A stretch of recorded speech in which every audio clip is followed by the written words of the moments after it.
So I have a very pretentious title, and I also get more and more nervous hearing all these wonderful and way too intelligent people talk about stuff that to me is something I am researching in practice and through practice already for 15 years.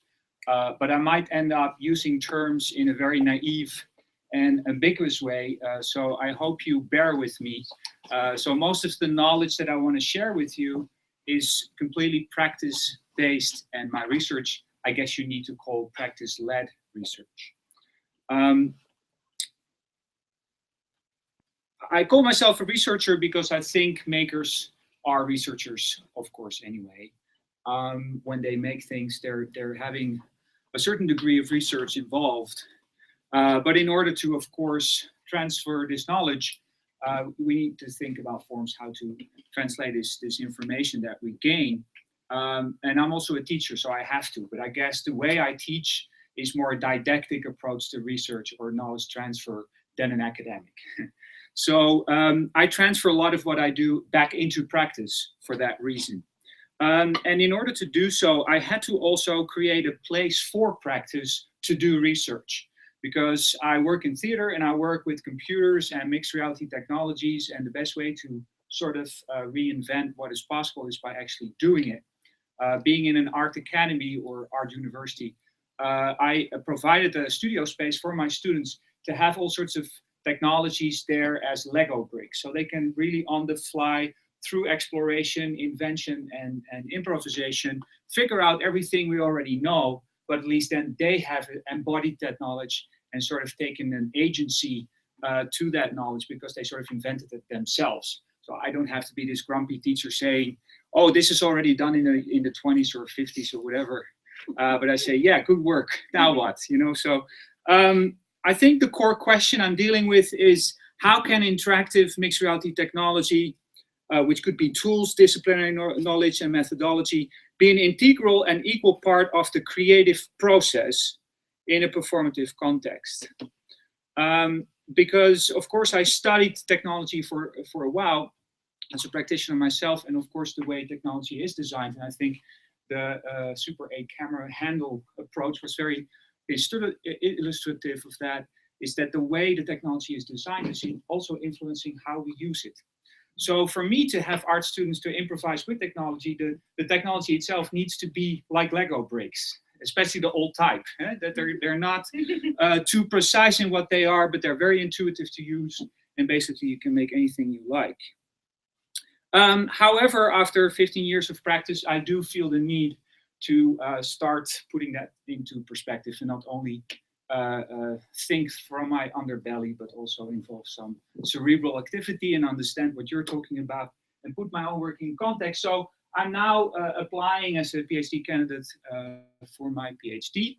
And this is a working title. It's you're the first audience I show it to. But for me, it's very important to study creative processes in the context of mixed reality technologies and enabling people to work in an interdisciplinary, artistic and performative co-creative process in a particular kind of environment, which they are now calling collaborative mixed reality environments. I understand this title is just completely hopeless because it probably raises more questions than answers, but I guess that's the essence of trying to do a PhD. A more practice-based approach to telling you about what I do is the Fresh Perspectives publication I did. I asked several practitioners to reflect on new technologies within the context of the performing arts, especially mixed reality technologies, and I asked them certain questions. So it's very much about practice to practice, kind of how do you do things approach. I asked them 4 questions, which is about scenography of mixed reality environments, the dramaturgy of multiple audience perspectives and levels of participation, the role of the technology in the making process itself, and the dynamic of an interdisciplinary collaboration, especially with non-theater disciplines. So if you get computer animators and creative programmers and sensor technology experts into a creative making process within the performing arts, you need some dialogue and common language. There are 7 projects, and one of them I want to talk about today, which is Weltdatum. And so let's first look at it for a moment.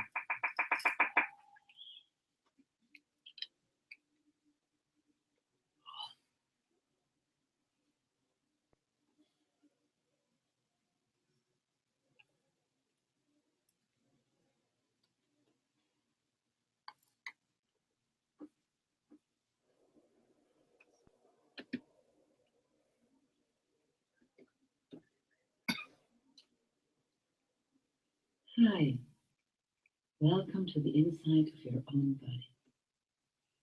You're actually never here, are you? We are going to explore it together. A floor to put your own feet on. Look down at your feet. Yeah.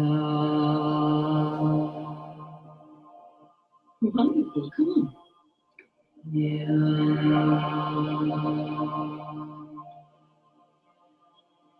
Work on that foundation.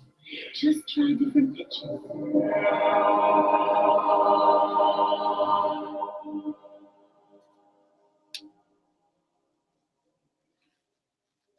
Just put your hands on your belly,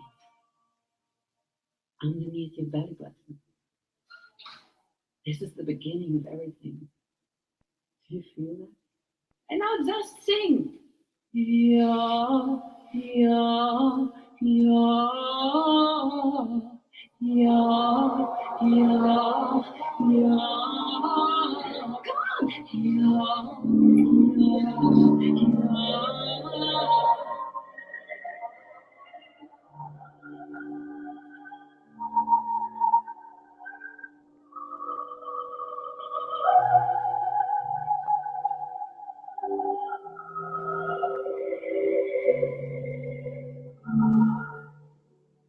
Best wel awesome. Dan zei ze van, kijk naar je voeten, dan keek je naar beneden, dan zag je allemaal van die gekleurde kringen eromheen. Ja, dat was echt heel gaaf. Die bril was het bijna het heelal, met allemaal sterren en cirkels wat dus bewoog. En als je dus je stem liet horen, dan werden die cirkels en die figuren werden dus daardoor versterkt.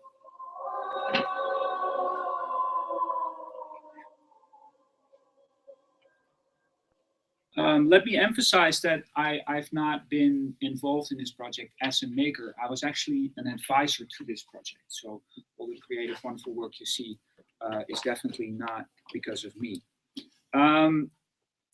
However, it's good to sort of emphasize the sheer amount of partners in this production. And I'll get back to that at the end of the presentation. Because of course we had the Nederlandse Reisopera, which was one of the largest organizations for opera in Holland, as a client, saying we need to sort of question opera as an art form and a performing art form, and why don't we introduce a new type of technology and see what happens. But they also had this amateur choir that they wanted to be made use of, so to speak. Then we have het Geluid Maastricht, which is an organization who do a lot of like collaborative, performative work, and they did the overall concept. Then we had Kirsten. Kirsten is actually an opera voice coach of quite a major opera singers, not only in Holland, but also in Europe. And she was also the conductor of the piece. Then we have Wild Vreemd, who did the VR experience, both the concept and the art direction. And they hired Monabanda Play, who actually had to build the actual application. They're like a gaming company. Also, they do a lot of pervasive games as well, so it's not only on-screen gaming. Then we have Mash Design, who did the stage design and the masks that you already saw. So she's a scenographer. And then we had Spook FM, who did the whole audio design inside the VR experience. And it was funded by our government. Just to very briefly say something about mixed reality, I'd like to always use this Milgram's virtuality continuum, because I like to put things not necessarily in separate pockets, but rather talk about a scale in which things can sort of maneuver around. So anything between the real and the virtual, and yes, I know there's a lot of discussion about what the hell that means. But when you look at it from the perspective of the audience, everything between the real and the virtual is within the scale of mixed reality.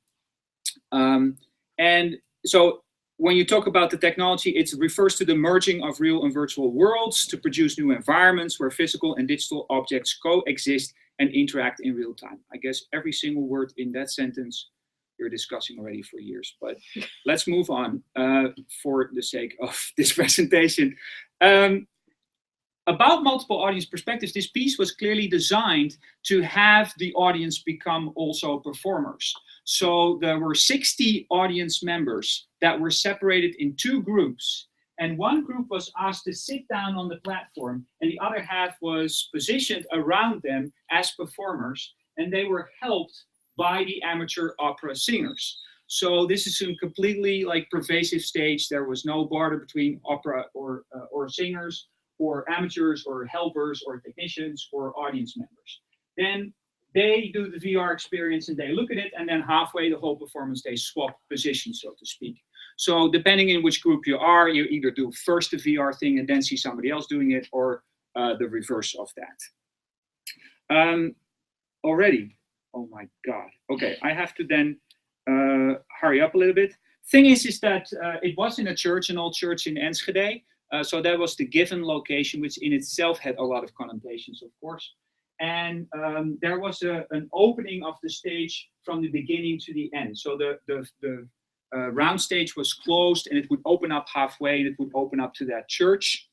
The VR part was in 3 stages, which was a singing lesson, a poetic game, and a gift. And I guess I have to move on a little bit, but at least it was important to, of course, when you introduce something new to audience members, they have to learn how it works and then get playful and then hopefully move within the framework of the given artistic idea.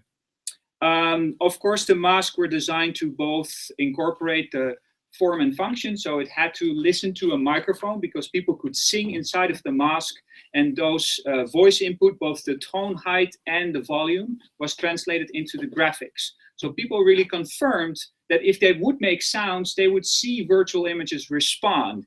And all the images or all the helmets were synchronized. So if you would look from the outside, people would start making sounds in synchronicity. And at some point they become a choir without actually knowing themselves because they were all in their own individual bubbles. Just to make a point that theater is of course already mixed reality. I am in a lot of VR commercial stages telling the industry that they should hire theater makers to think about meaningful experiences. I don't have to tell you that, but I always make a point that theater has a long history in understanding that mixed reality is already what they're thinking about for such a long time. And what I really like in theater is that you're completely comfortable with the fact that there can be multiple of everything. So we don't have to be in any way concerned in creating the perfect illusion, which is mostly the focus right now of both the technology company and the entertainment industry, where all the money is. So I try to now more and more tell them that they have to make use of the I guess the wonderful layering of the experience by not making it perfect. So about prototyping, the thing is there are different cycles of iteration that you need to do when you combine such an incredible amount of different worlds and making processes and disciplines. So first of all, you need to know, of course, if the technology itself works and if it can actually work, how it can be operated by others. And I guess my most important role was to introduce a methodology for iterative design that would enable the designers to basically test their prototypes in a very early stage of their experimentation. My hope was that the game and VR designers would, for that reason, be ready to have a prototype ready also for the opera singers and the theater performers to work with, and then have several cycles together to create a wonderful mixed reality experience that had a theatrical aspect. There's a lot of things that sound very basic, like how do you instruct people? How do you know if it works? How do they feel safe? That are very profound questions if you don't address them as soon as you have your audience members in the performance. So you need to rule out all those things. Meanwhile, the amateurs were working with the opera itself. It's actually a weird combination of 3 pieces. One of them is just a modern, it's not even opera, Everyday Robots. It's just a popular pop song, but they did a wonderful adaptation of those 3 in several stages of the actual performance. Again, how do you work then with professional singers and amateurs? And also, what is then the role of the conductor? Is she in charge of everything? If you have the audience become co-performing, you cannot have the same amount of control or even language controlling those people. So there were controlling mechanisms that Kirsten had to translate into the instructions of the VR game. All right, so what you see here is actually several types of testing that we did. So first in their studio, all the volunteers were asked to sort of figure out the whole choreography on the stage. We did a prototype test at the Dutch VR Days or VR Days Europe with actual audience, but then in a small scale. And of course, because of time, I can not tell you much about all of these, but there's so much happening that you never take into account, of course, that you have to address to. And then you see the final version, and still they're filling around, and it's, you know, it's in a way a bit like fuzzy and messy. And so we had to time all these things precisely. To sort of summarize a little bit, my main question was actually who's directing what. In the article that they wrote for the publication of ITM that I mentioned in the beginning, they say the following: we had to develop the tools before we could actually focus on the aesthetic nature of the experience. Once the tools had been created, we realized that they already dictated the aesthetics. I don't agree with it, but I do understand what happened. And that's because basically the people who work with the VR technology and prototyped everything with the evaluation cycles and everything. Then the theater people and opera people, they also did their own like prototyping, but it never came together. So just a few days before the actual performance was the first time that it came together. Yeah, no wonder then that you say, oh, it is actually much further in its determination than I thought. And that actually resulted in something interesting because at first we in this wonderful like environmental stage, hybrid, interactive, performative, mixed reality experience thing experiment.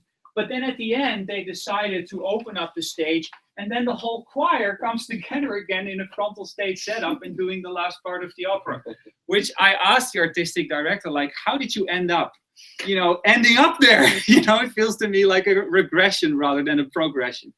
And they just ran out of time. They just panicked. That's basically what it came down to, with all the political pressures involved, because the amateurs were afraid of doing all these difficult things, and et cetera, et cetera. So I think this photo is really important because here you see the game designer who was thinking about interactivity together with the conductor and the vocal coach, together recording the sounds for the VR experience. And their conversations in between the recordings was the type of dialogue that was actually essential to bring those things together.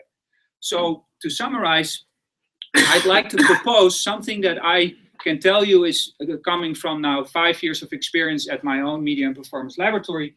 And I propose a new profession, which is called the technical dramaturge. And what I want to suggest is that the technical dramaturge is actually trained and capable of suggesting conceptual bridges between theater and technology. And in that sense, he or she is responsible for building and voicing conceptual bridges between the artistic theatrical idea and the creative potential of given technologies. Creative potential of technologies. And secondly, that's not only it. The second step would be that they need to also be able to translate this into practical suggestions for test setups. So not only you can say, it's interesting what the technology can do, and I understand what you want artistically, so maybe that has a relationship. No, then the technical dramaturg also has to understand the technology well enough and understand the programmers and the developers well enough to say, can we now prototype a test setup, let's say within an hour, so we keep the creative flow to try this out on stage, and then say to the director, maybe we can do this practice work with this text. Oh, media designers, can you sort of prepare already the film to be this and that? So the technical dramaturg here becomes the umbrella person between all these disciplines, not the director.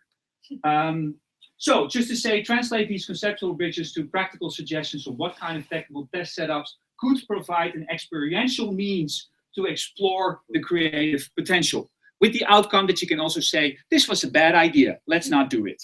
And the earlier you do that in the process with technology, the better it is. You probably all know.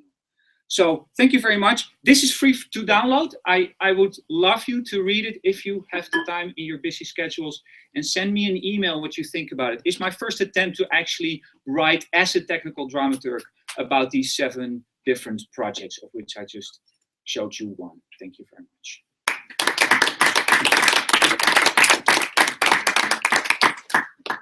We have again, we have about 10 minutes for the discussion. So if you have some question for Joris, go ahead. Yes, thank you very much. I work also with theater and virtual reality in practice also, and it's very interesting design. And I'm just wonder if you imagine also like an experience, not with the theater, but to bring theater in installation, or like what do you say, a way parcours. Sure. Yes. Merci. Yeah. Like because with the Milgram schema, with mixed virtuality, here is in the space, and could we imagine in the time also experience with just the headset, and after in I don't know how. My answer is please read the publication, because they're like very pervasive game, like using public space, touring kind of hybrid forms that we show, all the way up to the more classical performing arts or theater arts examples. So I discuss both. And actually, I did a keynote also before that publication, where actually I told theater makers, just to sort of provoke them, to say, stop implementing technologies into your theater building, bring your theater knowledge to the new stages. And one of them can possibly be these mixed reality technologies. So, you know, yeah. So I agree, yes. And I'd love to hear about your project.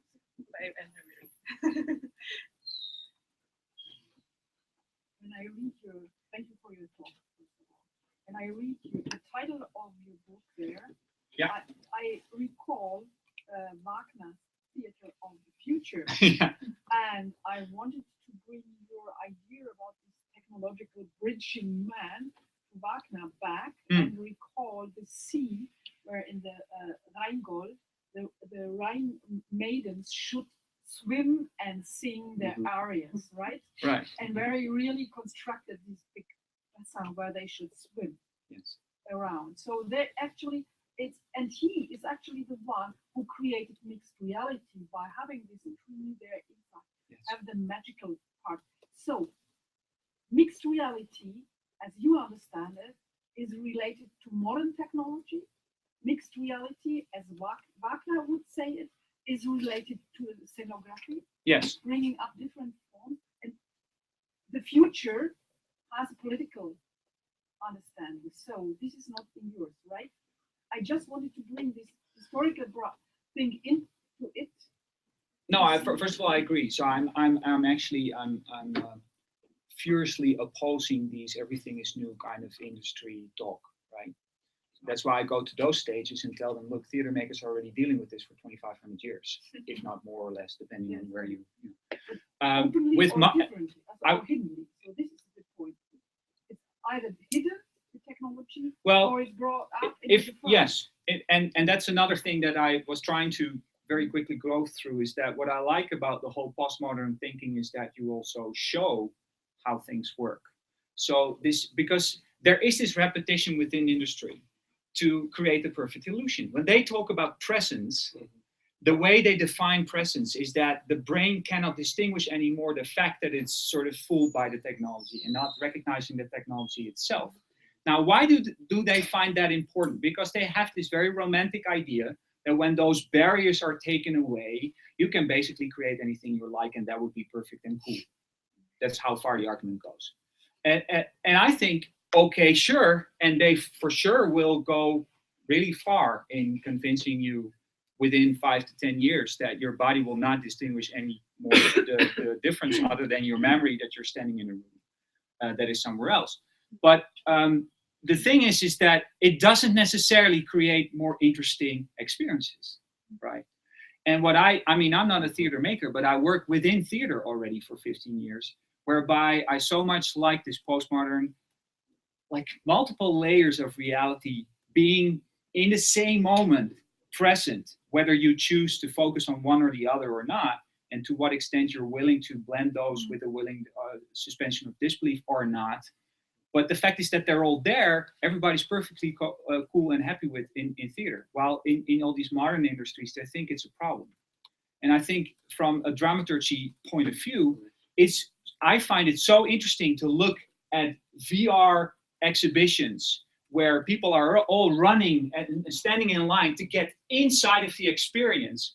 And then I'm just standing there and just saying, but do you understand that the experience has already started now that we're standing here in line? And they're like, what? So there's completely no understanding of the actual physical space in which things happen and the multiple layers of how people look at each other, looking inside of, etc. So there's a lot in theater that is so common to us that they don't get in these reasonably new industries. So I completely agree. I'm not a Wagner, so I will look into it. But as far as I understood, there was some romantic idea to create certain illusions.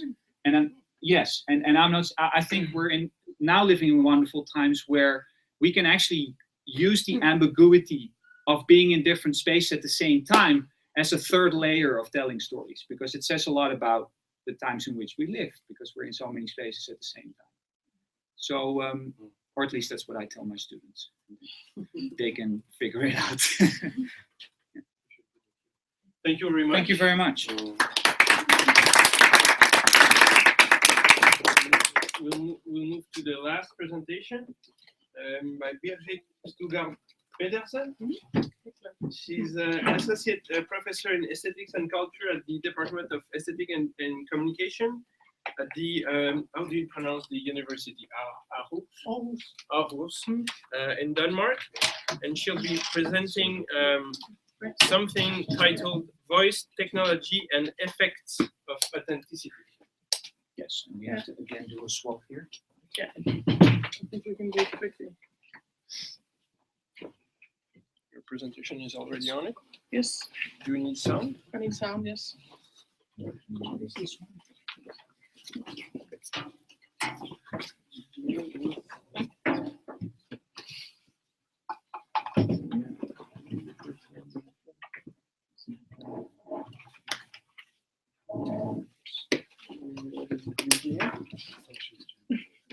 the back, in the back.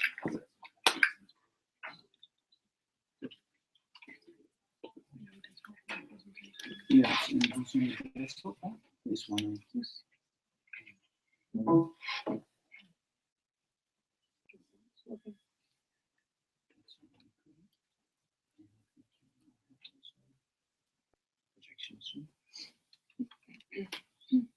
Yeah, great. Thank you very much. So my paper partly builds on a volume that came out last year. I put it on the desk afterwards. It is called Digital Audiobooks, New Media Uses and Experiences, and came out last year. And just to make a brief comment on this, our volume is reflecting the digital audiobooks' contemporary position in everyday modern life. And we structured the study, our study as a qualitative investigation that combines theoretical and analytical approaches grounded in, as I said here, post-phenomenological position, focusing equally on materiality, perception, and usage. And when we say post-phenomenology, this has to be understood in the sense that we see the renaissance of the audiobook as an interplay between these three aspects. And I won't go further into that today. I just wanted to present our overall project from where this discussion about the voice and the relation to technology and authenticity that I will develop today.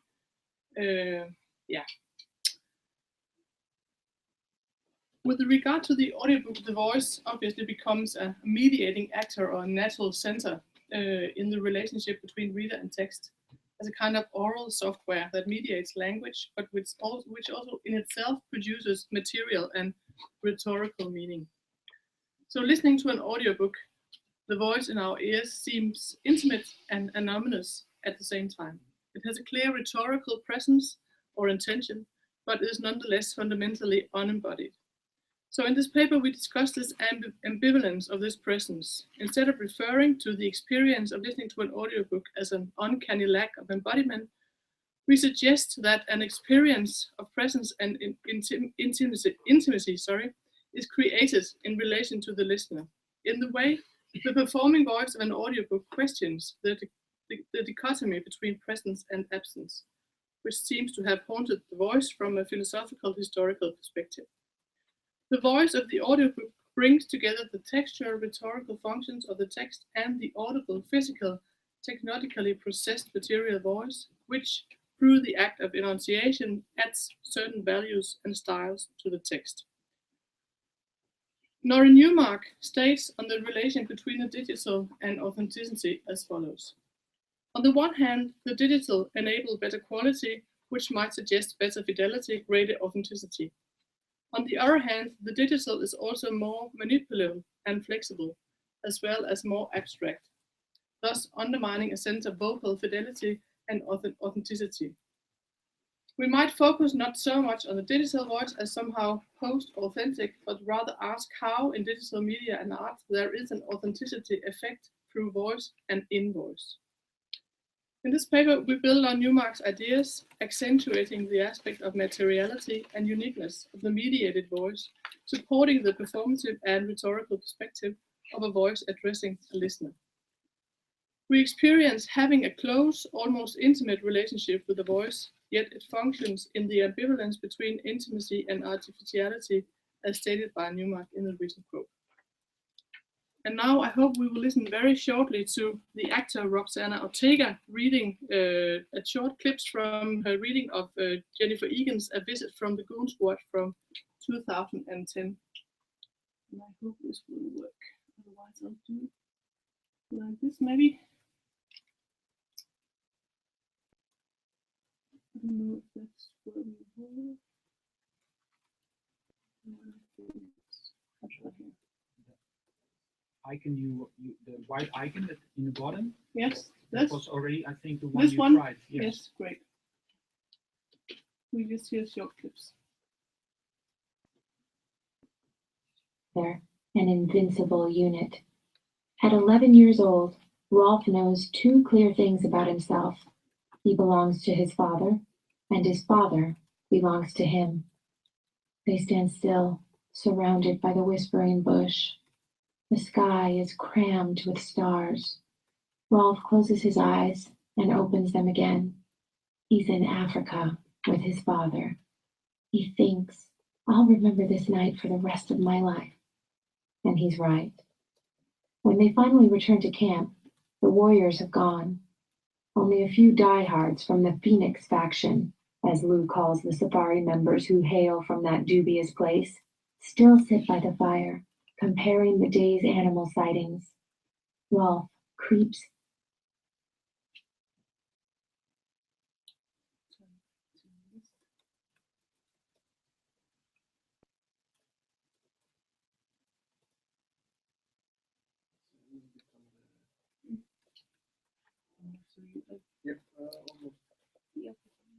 This one, yes.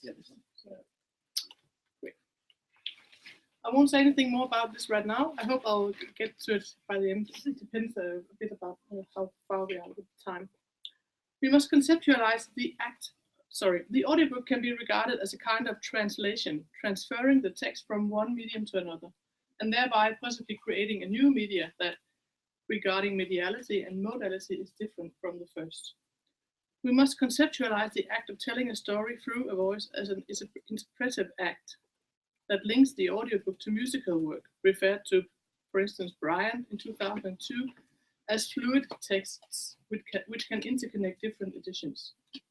Ryan directs our attention to the spaces in between different editions of a text as important, pointing to the aspect that every experience of a text or of a piece of music can be addressed as a singular event or as a performance. However, the audiobook case seems to underline this performative aspect, creating a double enunciation. To support this argument, K.C. Harrison in the article Talking Books, Toni Morrison and Narrative Authority refers to a survey on audiobook use where one of the respondents described the reader actor as a mediator and as a passive layer between the author and the listener. So the narrator is thus central to studies of the audiobook as a relatively independent media which does not merely refer back to the printed version, and here the voice occupies a central position. In the audiobook, the performing narrator endows text with a body. Ironically, though, this process of embodiment is digitally processed and appears disembodied in the listening situation. The style of the narrator has not only to do with the semantic aspects of the text, that is, how the meaning is interpreted, but also accentuates the narrating situation itself. When someone is telling you a story, it creates a certain rhetorical situation or presence, and we can discuss this as a double or rhetorically intensified situation. The performing narrator must strive for a level of transparency in relation to the text, but at the same time, the tone, the diction, and rhythm of his or her performing narration will inevitably create a specific atmosphere. Hence, the voice of the narrator can be too dominant, it can steal the sound spotlight and repel the reader, or it can be too slow and monotonous, making the reader lose interest in the experience. The voice of the performing narrator can both disturb the meaning processes as well as create new types of meaning due to its aesthetic quality and the quality of tone. Sarah Knox talks about the power of narrator's voice to amplify the affective power of a work. In this sense, the role of the performing narrator is to some degree equated with the role of the author. This argument is supported by the process of distribution, as the cover or streaming service website interface will often point to both other titles by the author and other titles by the narrator. The writer David Sedaris points to the fact that the problem with audiobooks is that they're so often imbalanced. That is to say that the narrator is better than his material. Just as often the situation is reversed and a so-so actor will ruin a good book. So, the voice of the performing narrator holds a central position in audiobooks. It becomes a new medium, the narrative, a medium which to a great extent is produced by the quality of the performing narrator's voice, that is, its audible materiality and uniqueness. And I will just go briefly into some theoretical perspectives of voices of the text and voices of the audiobook. No. An audiobook read by the author is not a rare phenomenon. In this case, the voice of the narrator and the voice of the author coincide, possibly creating a displaced rhetorical situation. It is displaced in the sense that the literary theory has for almost a century tried to get rid of the author. This is evident from new criticism and the essay Intentional Fallacy that you probably all know, who argued never to deduce directly from the text to an underlying conception of the biographical author. An even more radical attitude can be found in the post-structuralist paradigm that claims the death of the author, as Foucault and Barthes did. So French post-structuralist thinkers like Banchot consider the voice of literature to be silent, a specific literary experience that transforms I or he, she to it. Writing hereby neutralizes subjectivity, which clearly positions itself in opposition to the authenticity discourse of the phonocentric physical voice.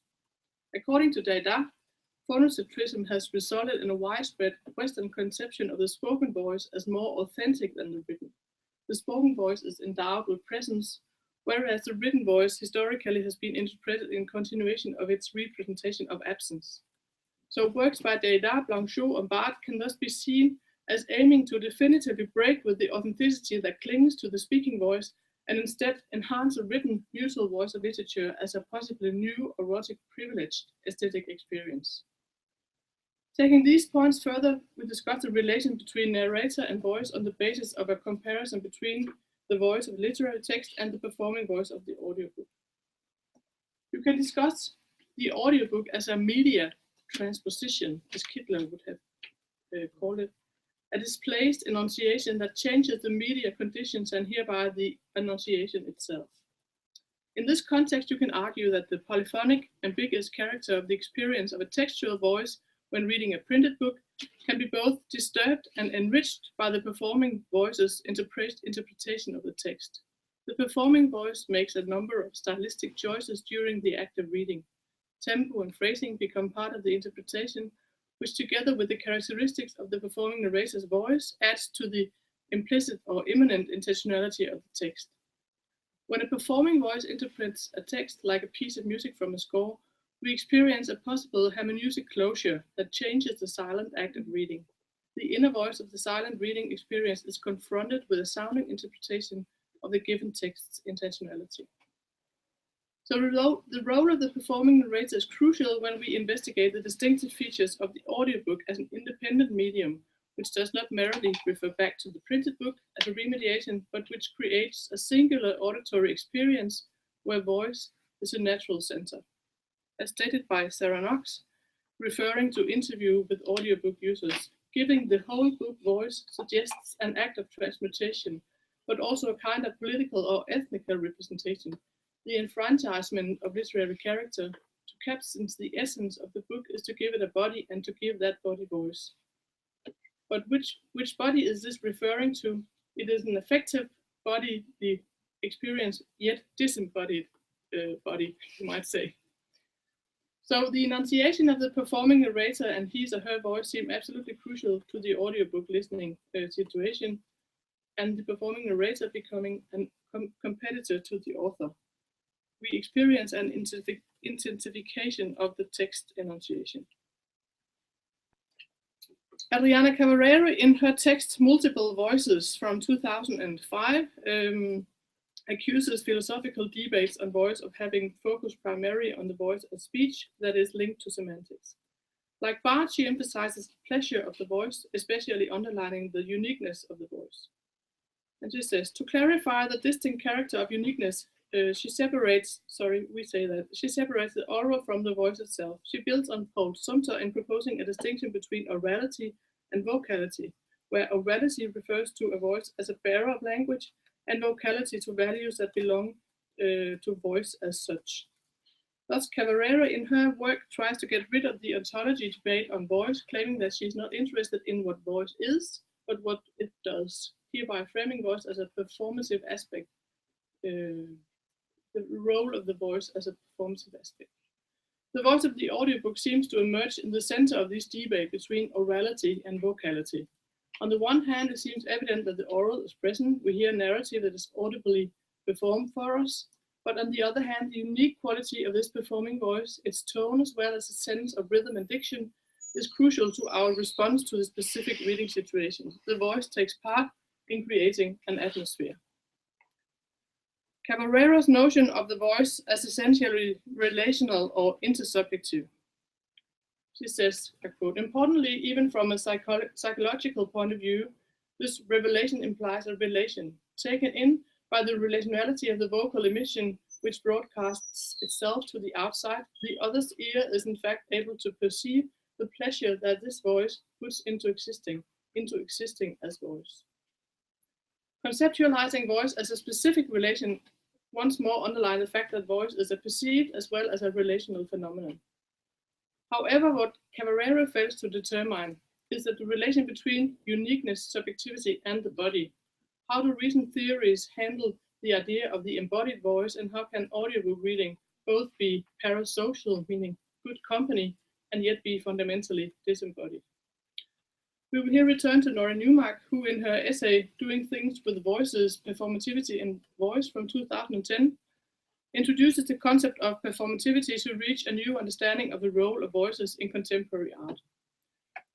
Building on Ranger, she takes as a starting point the way performative works of art enact and make visible rather than represent and express things. That is, she replaces the register of romanticism with one of performativity. That's the first quote discussed. Newmark studies how a performative voice acts, how it can disturb meaning, and how this disturbance seems to be related to the performative qualities of the voice itself. She finds the term performativity useful in investigating the embodiment and intimacy of voice without indulging in essentialism and phonocentrism. Continuing this discussion in relation to the audiobook, this specific reading experience as an act of singular listening to a material audio voice can be said to disturb the line between authentic and performed identity.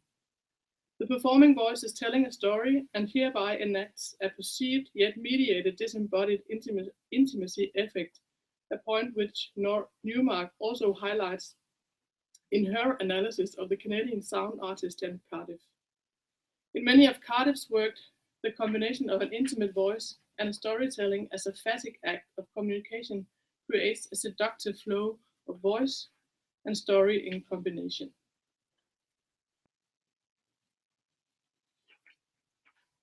The notion of, I just turn back to the author as performing narrator and the actor as performing narrator before I go to my conclusion. The notion of the voice bringing an authenticity effect can in principle be applied to every performing narrator, as every audible voice bears witness of life. But the author being also the performing narrator creates a specific and interesting case concerning enunciation. When we hear the voice of Paul Auster reading Sunset Park, or Barack Obama reading Dreams from My Father, we hear the lived life that is represented by the sound of his voice. In author readings, a doubling of implicit and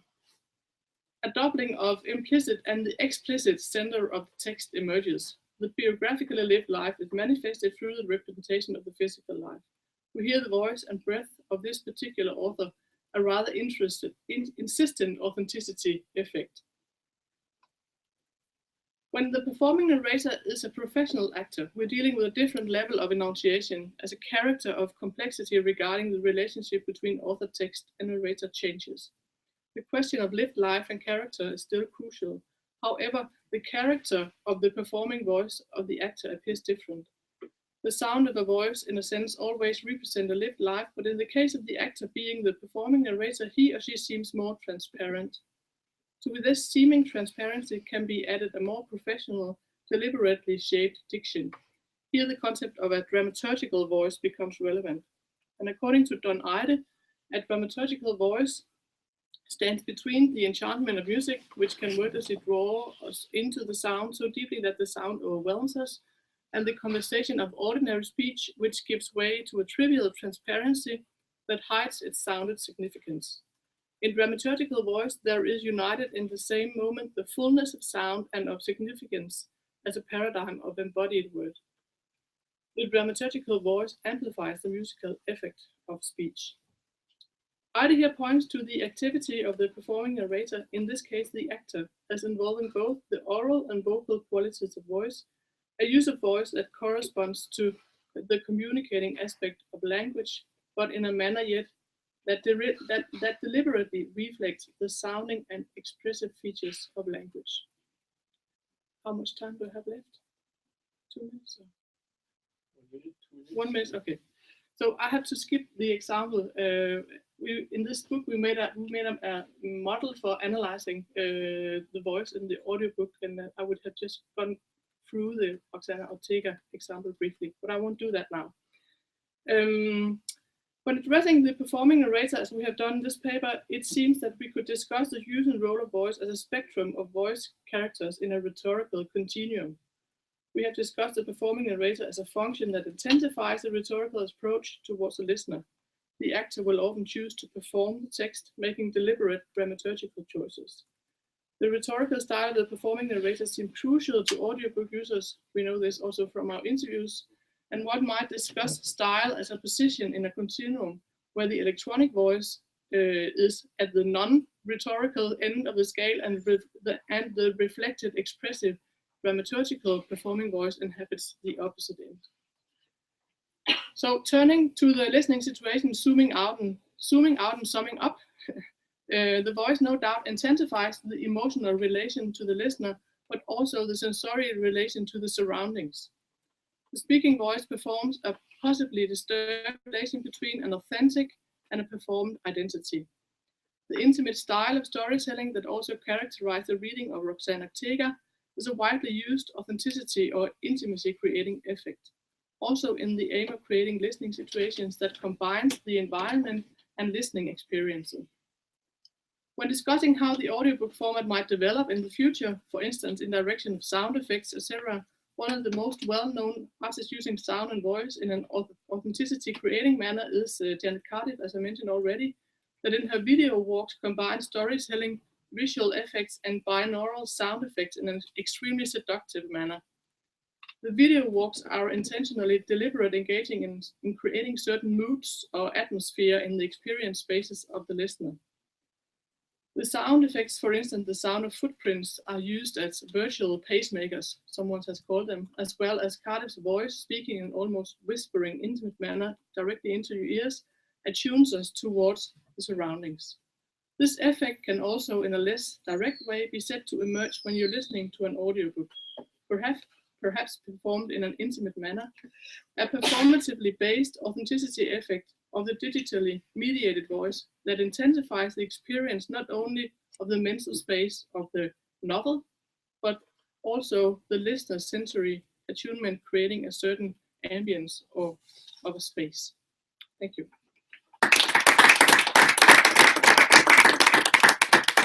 We have time for a couple of questions. Yes? Thank you for your talk. Just a quick question. I'll try and make it quick. I was interested in listening to you. I was trying to imagine or trying to wonder where you place the question of medium, because you're taking audiobooks as sort of a, obviously they have to be mediated. So, and I was thinking obviously from radio to radio plays to readings on the radio, and then cassette tapes, vinyls, MP3, podcasts, all create sort of different listening conditions, with or without headsets. And I'm wondering if all you said should not be considered through this history of the evolution of the audiobook historically, but also through mediums which have shaped it and kind of give it a different shape each time. That's the first question, and the technological dimension behind it. So when you were recording someone for, doing an audiobook, what are the technical dimensions that are involved with this? Are there certain echo you take or not? Is there, is there soundscapes, sound added to make it more realistic and so on? The second question is that we have this in French. You probably also have this in English. These very, very famous audiobooks of, Pierre Arditi reading Proust, for instance, or Gérard Philippe reading Le Petit Prince, or and then on the other hand, very famous performances like live performance where you have Jean-Louis Trintignant read you Maupassant or something, or Fabrice Lucchini famously reading you. And I'm wondering, where would you fit this sort of very, very specific actor persona reading certain classic, texts within that larger issue of, because all the examples you give are kind of sort of neutral voices in the sense that they're not neutral, it's more complicated than that, but they're not identified, so they're fairly anonymous voices to the service of the text. Yeah, there were many questions actually. Yeah, the technology aspect, one of our key arguments in the book is that the digital renaissance of the audiobook has its roots in the interplay between the way our everyday life is developing, and not at least the MP3 format. The digital, the mobility that the MP3 format and the digitally processed. We have this. Usually, I have this slide bringing that the War and Peace by Tolstoy took like 45 vinyls and 50 CDs, and when you move to this, it's immaterial, and you can go around and one of the things we investigate is that the audiobook is used for first of all it's increasing enormously the use of audiobooks. I don't know, it was Amazon that said that the audiobook sale actually saved their economy, and it seems that it increases in the future as well. So people use it in many interesting ways, and that's also where the listening situation comes in, and that's where the post-phenomenological aspect comes in, because we see this as an interplay between technology, everyday situations, and a specific experience that comes into a new a new situation emerges from this interplay. So the technology is very, very foreground in our investigation, and I guess it's true that it was kind of neutral. The example I brought today, we've been very interested in the experience of this the audiobook experience. This is at the core of our book. So it's not the production itself. However, in the analysis model that we developed, the processing of the voice, the technology aspects of the processing of the voice is the first step to analyze. And we go into the materiality of the voice that is technologically processed.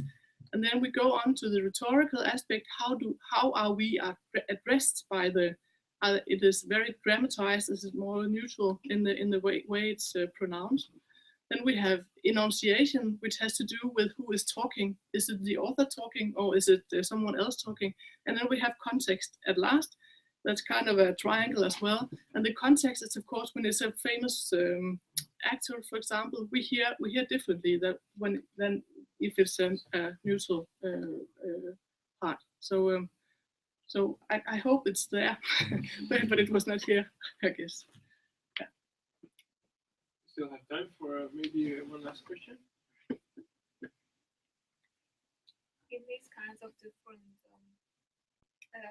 kind of narrators or readers, like famous actors or not so famous actors, did you also consider the fan fiction readings on YouTube, where there are non-professional readings, which I find extremely difficult to listen to? Yeah.